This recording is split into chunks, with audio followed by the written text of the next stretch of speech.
বৈশ্বিক সংকট মোকাবেলায় সকলকে ঐক্যবদ্ধ থেকে সংকট মোকাবেলায় এগিয়ে আসার আহ্বান জানিয়েছেন দুর্যোগ ত্রাণ ব্যবস্থাপনা মন্ত্রণালয় সচিব সাইদুর রহমান খান। শুক্রবার রাজধানীর একটি অভিজাত হোটেলে ঢাকায় বসবাসকারী পাবনাবাসীর সংগঠন মুগদা পাবনা সোসাইটির উদ্যোগে আয়োজিত দোয়া ও ইফতার মাহফিল অনুষ্ঠানে প্রধান অতিথির বক্তব্যে তিনি এই আহ্বান জানান। এ সময় উপস্থিত ছিলেন সংগঠনটির সভাপতি মোহাম্মদ হাফিজুর রহমান, সাধারণ সম্পাদক মোহাম্মদ মিলন হোসেন, খালেদ সাইফুল্লাহ মাসুম সহ আরও অনেকেই। ইফতার শেষে মুসলিম উম্মার জন্য দোয়া ও মোনাজাত করা হয়। আন্তর্জাতিক নারী দিবস উপলক্ষে গণতন্ত্রের অগ্রযাত্রায় শ্রেষ্ঠ অদম্য নারী সমন্বয়ে ভূষিত হতে যাচ্ছেন সাবেক প্রধানমন্ত্রী ও বিএনপির প্রয়াত চেয়ারপারসন বেগম খালেদা জিয়া। এক সংবাদ বিজ্ঞপ্তিতে এ তথ্য জানিয়েছে মহিলা ও শিশু বিষয়ক মন্ত্রণালয়। বিজ্ঞপ্তিতে বেগম খালেদা জিয়াকে গণতন্ত্রের মানস কন্যা হিসেবে উল্লেখ করে বলা হয়, আপোষহীন সংগ্রামের মাধ্যমে গণতন্ত্র পুনরুদ্ধারে অদম্য নেতৃত্ব দেয়া এবং গণতান্ত্রিক ধারা প্রতিষ্ঠায় অসামান্য অবদান রাখায় তাকে এই পুরস্কার প্রদান করা হচ্ছে। চ্যানেলিস্টের রিপোর্টার আর কে রেজাকে সভাপতি এবং ডিবিসি নিউজের রিপোর্টার আঞ্জাম খালেককে সাধারণ সম্পাদক করে আত্মপ্রকাশ করল টেলিভিশন জার্নালিস্ট ক্লাব। শুক্রবার রাতে রাজধানীর মগবাজারে আগামী 1 বছরের জন্য একঝাঁক উদীয়মান টেলিভিশন সাংবাদিকদের নিয়ে গঠিত 13 সদস্য বিশিষ্ট কার্যনির্বাহী কমিটি 2026 আনুষ্ঠানিকভাবে প্রকাশ করে। এই সময় কমিটি ঘোষণা করেন টেলিভিশন জার্নালিস্ট ক্লাবের উপদেষ্টা এবং বাংলাদেশ জাতীয়তাবাদী পেশাজীবী দলের সভাপতি আরিফুল ইসলাম জিয়া। অনুষ্ঠানে নবনির্বাচিত কার্যনির্বাহী কমিটির সদস্যরা পেশাদারিত্ব বজায় রেখে সাংবাদিকদের অধিকার ও স্বার্থ রক্ষায় কাজ করার অঙ্গীকার ব্যক্ত করে। আত্মপ্রকাশ অনুষ্ঠানে বিভিন্ন গণমাধ্যমের সাংবাদিক ও বিশিষ্টজনরা উপস্থিত ছিলেন। সারা দেশের 64 জেলায় একযোগে ফ্রিল্যান্সিং কোর্সের আওতায় প্রশিক্ষণার্থী বাছাই পরীক্ষা অনুষ্ঠিত হয়েছে। শুক্রবার অনুষ্ঠিত এ পরীক্ষায় লক্ষাধিক আবেদনের মধ্য থেকে প্রায় 60,000 শিক্ষার্থী লিখিত পরীক্ষায় অংশগ্রহণ করে। ঢাকায় প্রতি আসনে বিপরীতে 64 জন প্রশিক্ষণার্থী পরীক্ষায় অংশ নেয়। কার্যাদেশপ্রাপ্ত প্রতিষ্ঠান ই লার্নিং অ্যান্ড আর্নিংয়ের প্রধান কার্যালয়ে 4,000 প্রশিক্ষণার্থী পরীক্ষায় অংশগ্রহণ করে। লিখিত পরীক্ষা পরিদর্শনে যুব ও ক্রীড়া মন্ত্রণালয়ের সচিব মোহাম্মদ মাহবুবুল আলম উপস্থিত ছিলেন। তিনি বলেন, বিপুল সংখ্যক আগ্রহী প্রার্থীর অংশগ্রহণ প্রকল্পটির ব্যাপক চাহিদা প্রমাণ করে। প্রতি আসনের বিপরীতে গড়ে 12 থেকে 13 জন প্রতিযোগিতা করছে। প্রশিক্ষণপ্রাপ্ত যুবকরা দেশি বিদেশি মার্কেটপ্লেসে কাজ করে বৈদেশিক মুদ্রা অর্জনের পাশাপাশি উদ্যোক্তা হিসেবেও আত্মপ্রকাশ করছে। পরিদর্শনকালে মন্ত্রণালয় ও সংশ্লিষ্ট প্রতিষ্ঠানের ঊর্ধ্বতন কর্মকর্তারা উপস্থিত ছিলেন। 10 থেকে 12 জন ক্যান্ডিডেট পরীক্ষার্থী এখানে অংশগ্রহণ করছে, অর্থাৎ এর দ্বারা প্রমাণিত যে এর ব্যাপক চাহিদা রয়েছে। কারণ এটা মূলত যে বিগত 5টি ব্যাচে যারা প্রশিক্ষণ সমাপ্ত করেছে তাদের মধ্যে আমরা একটি সমীক্ষা করেছি। একটা স্টাডি করার পর দেখতে পাচ্ছি যে তাদের মধ্যে প্রায় 70% নিজেরা হয়তো ফ্রিল্যান্সিংয়ের মাধ্যমে বৈদেশিক মুদ্রা আহরণ করছে অথবা নিজেরাই দেশে বিভিন্ন ধরনের ফ্রিল্যান্সিং, কম্পিউটার, ওয়েব ডিজাইন, এই ধরনের বিভিন্ন আইটি রিলেটেড প্রশিক্ষণ প্রদান করে অন্যদেরকেও তারা প্রশিক্ষণ প্রদান করছে এবং কর্মসংস্থানের ব্যবস্থা করছে। মাদারীপুর 3 আসনের নবনির্বাচিত সংসদ সদস্যের নাগরিক সংবর্ধনা ও ইফতার মাহফিল অনুষ্ঠিত হয়েছে। শুক্রবার বিকেলে বিএনপির কালকিনি উপজেলা শাখা ও পৌরসভা বিএনপির আয়োজনে সৈয়দ আবুল হোসেন বিশ্ববিদ্যালয় কলেজ মাঠে অনুষ্ঠিত নাগরিক সংবর্ধনা ও ইফতার মাহফিলের আয়োজন করা হয়।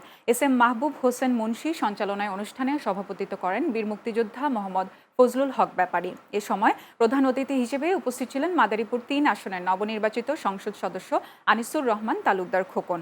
বিশেষ অতিথি হিসেবে উপস্থিত ছিলেন কালকিনি উপজেলার বিভিন্ন পর্যায়ের নেতাকর্মীরা।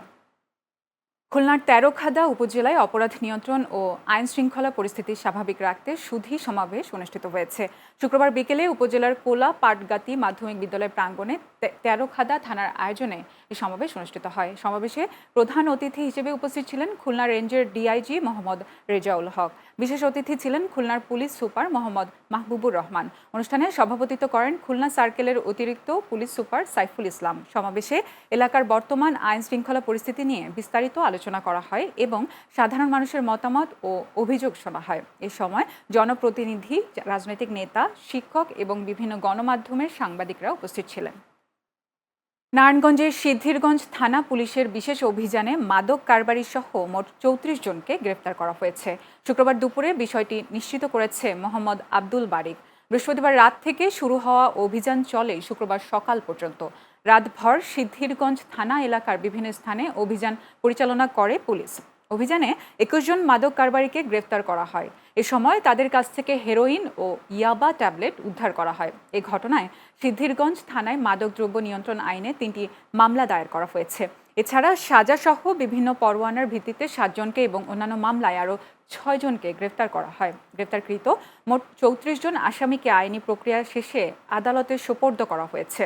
সিদ্ধিরগঞ্জ থানার ভারপ্রাপ্ত কর্মকর্তা মোহাম্মদ আব্দুল বারিক বলেন, মাদক ব্যবসায়ী, মাদক সেবী, চোর ও ছিনতাইকারীদের বিরুদ্ধে এ ধরনের অভিযান ভবিষ্যতেও অব্যাহত থাকবে।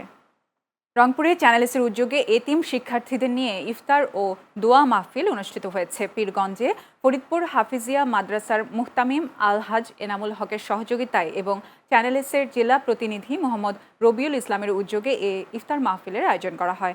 এ সময় চ্যানেলসের সাংবাদিক তরিকুল ইসলাম শিবলির রুহের মাগফিরাত ও চ্যানেলস কর্তৃপক্ষের দীর্ঘায়ু ও সফলতা কামনায় বিশেষ দোয়া করা হয়। এছাড়া দেশ, জাতি ও সমগ্র মুসলিম উম্মার কল্যাণ কামনায় মোনাজাত করা হয়। এতে প্রায় 3 শতাধিক এতিম শিক্ষার্থী, মাদ্রাসার শিক্ষক ও স্থানীয়রা উপস্থিত ছিলেন। চট্টগ্রাম নগরীতে মাসব্যাপী সবার জন্য ইফতার আয়োজনের প্রধান পৃষ্ঠপোষক আত তাকওয়া ফাউন্ডেশন সদস্যদের সেমিনার ও ইফতার মাহফিল অনুষ্ঠিত হয়েছে। শুক্রবার বিকেলে নগরীর এনায়েত বাজার বাটালি রোডে ফাউন্ডেশনের চেয়ারম্যান হাফেজ মাওলানা আব্দুল হান্নান আজিজির সভাপতিত্বে এই সেমিনার অনুষ্ঠিত হয়। এতে বক্তব্য রাখেন ফাউন্ডেশনের উপদেষ্টা আলী আব্বাস খান, এনায়েত বাজার ওয়ার্ডের সাবেক কাউন্সিলর আলহাজ এম মালেক, ফাউন্ডেশন সভাপতি মোহাম্মদ জাবেদ আহমেদ সহ অনেকেই। ইফতার পূর্ববর্তী দোয়া ও মোনাজাত পরিচালনা করেন হজরত জুন শাহ মসজিদের খতিব আলহাজ মাওলানা মোহাম্মদ নুরুন নবী। জাতীয় পার্টির কেন্দ্রীয় প্রেসিডিয়াম সদস্য ও চট্টগ্রাম মহানগরের আহ্বায়ক আবু তাহের বলেছেন, জাতীয় সংসদে দায়িত্বশীল ভূমিকা পালনের মাধ্যমে দেশের উন্নয়ন, অবকাঠামো ও অগ্রগতির অন্যতম অংশীদার হলো জাতীয় পার্টি। শুক্রবার সন্ধ্যায় নগরের আগ্রাবাদ এলাকায় একটি রেস্টুরেন্টে জাতীয় পার্টি আয়োজিত ইফতার অনুষ্ঠানে সভাপতির বক্তব্যে তিনি এসব কথা বলেন। এ সময় আবু তাহের অভিযোগ করেন, জাতীয় পার্টির নেতাকর্মীরা বিভিন্ন স্থানে নিপীড়ন ও নির্যাতনের শিকার হচ্ছেন। দলের যুগ্ম আহ্বায়ক KM আফসার উদ্দিন রনির সঞ্চালনায় অনুষ্ঠানে বক্তব্য রাখেন চেয়ারম্যানের উপদেষ্টা ও দক্ষিণ জেলা জাতীয় পার্টির আহ্বায়ক নুরুসফা সরকার, মহানগর জাতীয় পার্টির যুগ্ম আহ্বায়ক মোহাম্মদ ওসমান খান সহ অন্যান্যরা। অনুষ্ঠান শেষে দোয়া ও মোনাজাত পরিচালনা করেন মাওলানা হাফেজ মহিবুল্লাহ। রাজবাড়ীর গোয়ালন্দে কালো সোনা খ্যাত পেঁয়াজের বীজ চাষে নতুন সম্ভাবনা সৃষ্টি হয়েছে। উপজেলা কৃষি কর্মকর্তার পরামর্শে নতুন জাতের এই পেঁয়াজ চাষ ব্যাপক সাড়া ফেলেছে উপজেলা জুড়ে। অনুকূল পরিবেশ থাকলে আর্থিকভাবে লাভবান হবেন বলে আশা কৃষি উদ্যোক্তাদের। প্রতিনিধি জাহিদুল ইসলামের পাঠানো তথ্য ও চিত্রে বিস্তারিত ডেস্ক রিপোর্টে। রাজবাড়ী গোয়ালন্দ উপজেলায় প্রথমবারের মতো কালো সোনা খ্যাত পেঁয়াজের বীজ চাষ শুরু করেন কৃষি উদ্যোক্তা হুমায়ুন আহমেদ। ক্ষেত জুড়ে শোভা পাচ্ছে পেঁয়াজের বীজ, ব্যাপক ফলন হওয়ায় আশার আলো দেখছেন তিনি। নতুন জাতের পেঁয়াজ চাষ কৃষিক্ষেত্রে নতুন সম্ভাবনার দ্বার উন্মোচন হবে বলে ধারণা তার। একটি লাভবান ফসল আমরা এই বছরে ধারণা করছি, যদি আমরা ভালোভাবে ওয়েদার ভালো থাকে তাহলে আমরা একটা বড় ধরনের লাভবান হতে পারি। ক্ষেতের পরিচর্যা কাজে নিয়োজিত শ্রমিকরা জানান, গোয়ালন্দ উপজেলায় এই প্রথম বিদেশি জাতের পেঁয়াজ বীজ আবাদ সফল হলে এলাকার অন্যান্য কৃষকরাও এগিয়ে আসবে। অনেক জায়গা থেকে, বিভিন্ন জায়গা থেকে মানুষজন আসতেছে দেখার জন্য। খুব ভালো দানা হয়েছে। আশা করি আরও সামনে বছর অনেক মানুষই, অনেক কৃষকই হুমায়ুন আহমেদের এই দানা ক্ষেত দেখে করবে, অবশ্যই আমি আশা করতেছি। দানাটা বাহিরিতে আনছি, খুব সুন্দর, খুব ভালো জিনিস। মানে মেলা জায়গার মানুষ এসে দেখতেছে এই দানা উনতো না, আমরা এখন কাজ করছি, কত বিভিন্ন জায়গার মানুষ এসে আসলে দেখা সাক্ষাৎ করতেছে উন্নত জাত। আগামীতে মনে হয় যে দানা এই চকে মেলায় আওয়াত হবে, সবাই আশা প্রার্থনা করতেছে আর কি। এটা বিদেশি জাত হুমায়ুন আনছে এই দেশে, আমাদের দৌলতদিনে যদি এই দানাটা ফসল ভালো হয় হুমায়ুন বিক্রি করতে পারবে এবং কৃষকরাও নিয়ে শান্তি পাবে আমাদের দেশে। কৃষি অফিস বলছে, আবহাওয়া অনুকূলে থাকলে নতুন জাতের পেঁয়াজ বীজ থেকে কৃষক বেশ লাভবান হবেন। দৌলতদিয়া ইউনিয়নে এটি উৎপাদন হচ্ছে এবং আমাদের যেহেতু পেঁয়াজের বীজের চাহিদা রয়েছে প্রচুর, তো কৃষকরা পেঁয়াজের বীজ উৎপাদন করলে তারাও লাভবান হবে এবং দেশের পেঁয়াজের বীজের যে ঘাটতি সেটি পূরণ হবে। কৃষি অফিসের তথ্য মতে গোয়ালন্দ উপজেলায় চলতি বছর দেশি বিদেশি জাতসহ 7 হেক্টর জমিতে পেঁয়াজ বীজের আবাদ হয়েছে। আশরাফুন নাহার মালা, চ্যানেল এস নিউজ ডেস্ক।